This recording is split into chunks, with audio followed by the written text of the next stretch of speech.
Assalamualaikum warahmatullahi wabarakatuh. Saya Anggi Adelia Anggreni dengan NIM 20206101114, Prodi Akuntansi Syariah IAIN Kudus. Saya di sini akan menjawab pertanyaan soal UAS matkul dasar-dasar manajemen. Untuk soal pertama, bagaimana menjalankan komitmen keputusan organisasi jika suatu organisasi tidak ada motivasi? Jika dalam menjalankan komitmen keputusan organisasi tanpa adanya motivasi, maka kita semua harus menguatkan tekad untuk mencapai suatu tujuan bersama. Karena itu, dalam setiap organisasi pasti memiliki suatu tujuan bersama yang harus dicapai. Yang kedua, kapan pengembangan dan perubahan organisasi dilakukan dan apa saja yang bisa dirubah dan dikembangkan?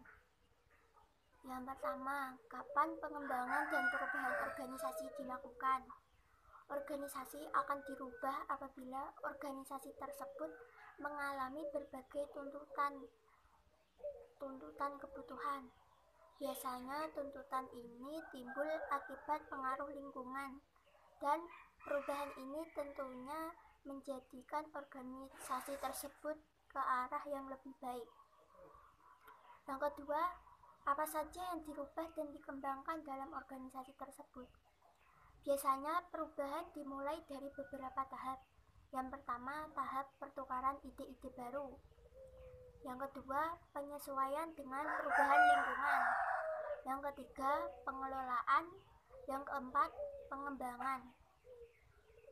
Nah, untuk pengembangan organisasi dilakukan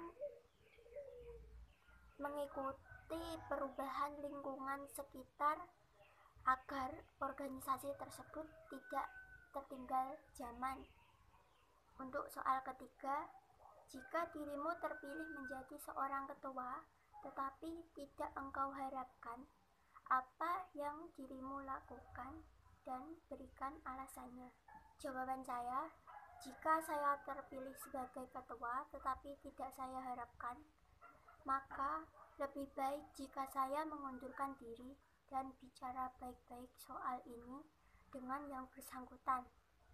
Karena apabila kita melaksanakan sesuatu tanpa ada niatan dari diri kita sendiri, itu bisa merugikan diri kita dan orang lain.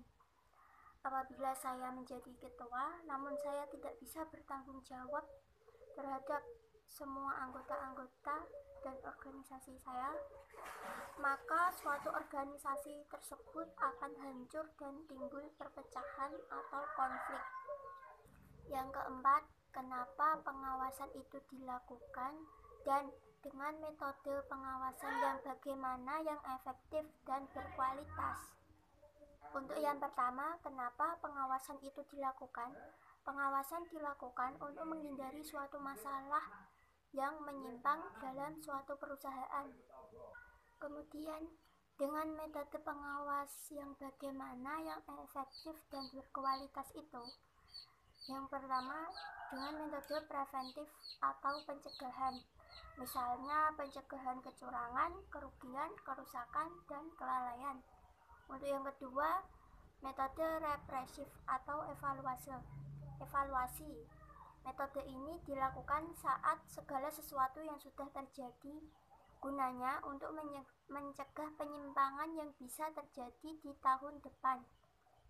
Yang ketiga, pengawasan aktif, yaitu pengawasan yang dilakukan di tempat kegiatan atau perusahaan. Yang keempat, pengawasan pasif, yaitu suatu pengawasan yang dilakukan di tempat lain, bukan di dalam perusahaan itu sendiri. Untuk yang kelima, pengawasan internal, yaitu pengawasan yang dilakukan oleh orang dalam perusahaan sendiri. Yang keenam, pengawasan eksternal, yaitu pengawasan yang dilakukan oleh pihak luar dari perusahaan. Untuk soal yang kelima, sebutkan metode mengatasi konflik dalam suatu organisasi. Yang pertama, dengan mengadakan diskusi untuk menentukan proses pengambilan keputusan. Yang kedua, mengajak anggota tim untuk menyampaikan pendapat. Yang ketiga, membangun etika yang sehat dalam menyampaikan ketidaksetujuan.